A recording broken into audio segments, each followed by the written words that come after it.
Yeah, I mean, I think it's just got some. You know what I've been saying, and one of the things that and this is not tea. It's not tea. It's what is it? So good. Don't buy me any. If you're watching this, please don't buy me any because we will give you some. No. We will. No, don't really worry. Good. Don't worry. What was I babbling about? About the sad record and sad the records. sad songs. Oh, sad songs, sad records. But I had to think. Oh, I was saying that I've been saying that like this record reminds me of a lot of these songs remind me of when you're dreaming. Mm-hmm. I have a lot of dreams like that where I wake up and I'm like, I remember some details at first, but then I totally forget them by like midday. But I still have that ominous kind of anxious, weird, like, put me in a strange mood, you know? And I think that's like Dreamcatcher, the first song on the record, feels like it's the setup for that, you know? Like there's about to, you know, there's like witchy shit in the air, you know? But it's so annoying when you forget a dream, when you forget the details and you know only the. I know, that's why people do frame. that whole exercise where they keep a pen and pad by their bed, you know? People do it? People do that, yeah. That's what they say to do. If you want to remember your dreams, keep a pen and a pad by your bed. But I always have to pee when I wake up, so then I forget. I'd be like, and you go back to sleep. Yeah, exactly. So no notes.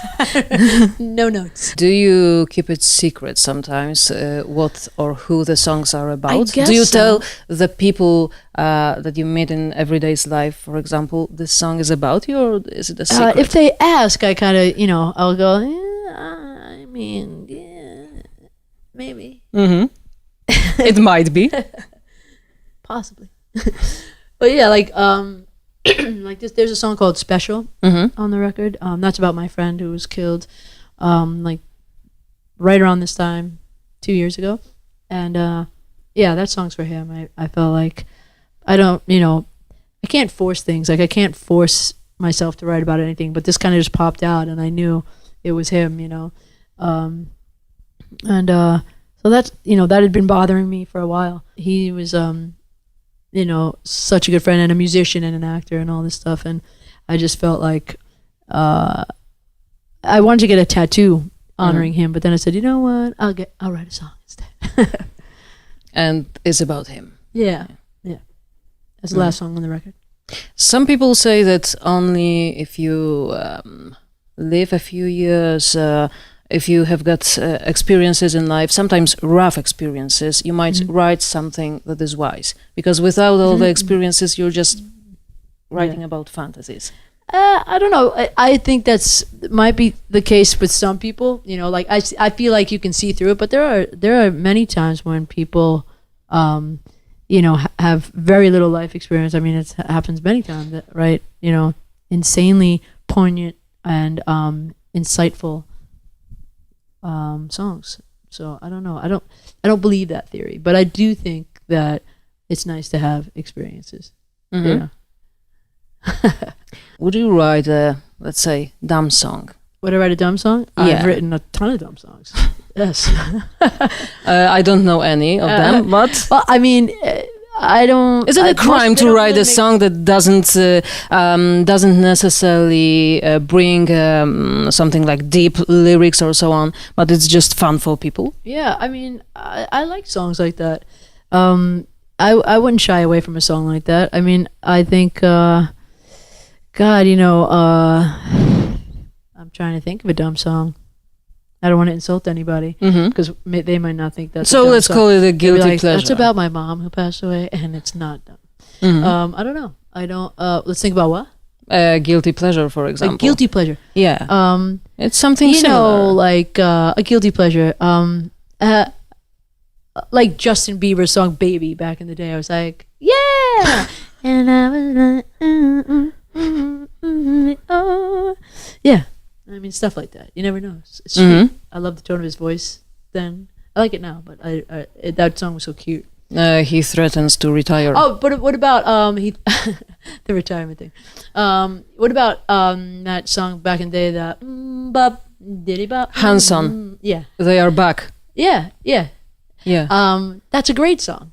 But there was also a song by Crash Test Dummies in the 90s. Oh yeah, with that guy's really low voice. Yeah. That was Yeah, it. like shit like that is great. And what if you were to write a hit single? Someone told you, okay, this is your task for today, write a hit single. Well, that's Would you do it? Do I you would know try. the recipe? This is the thing. I'm like, I'm trying to always write a hit single, and at the same time not trying. I'm not like, like I think like that's the kiss of death, I think, in writing. Like if someone in the room gets too like, oh my god, this is a hit while we're writing, so I'm like, shh, Jesus, of course we're trying to write it, but don't say it yet. Let's just write the song, because then I think that just gets in for me in your head. I think I'm just trying to get the the real just make it feel right in my heart, and write, I love catchy stuff, so I just try to make it catchy and use my intuition as a songwriter to write parts and that feel like they are worthy of repetition, that I want to sing again and again, that I want to hear again and again. That's just, but I don't know, like, like Lost on You again was like just this song that that was not, I got dropped from my label for it. I told you guys this last time, and it wasn't like, it was very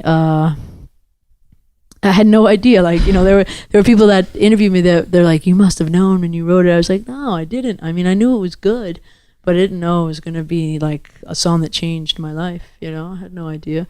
Yeah. And when I was writing it, I felt very similar to a lot of songs I write. I just kind of get in it that day and just go for it. Like, I want it to be the best it can be, but I don't, and I think working with huge hit songwriters, other ones, that like people that I work with, I really have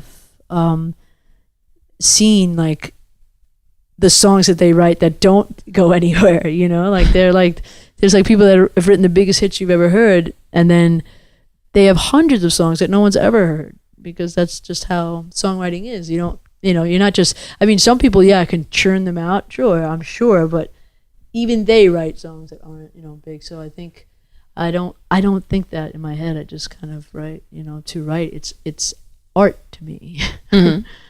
How has your life changed since Lost on You?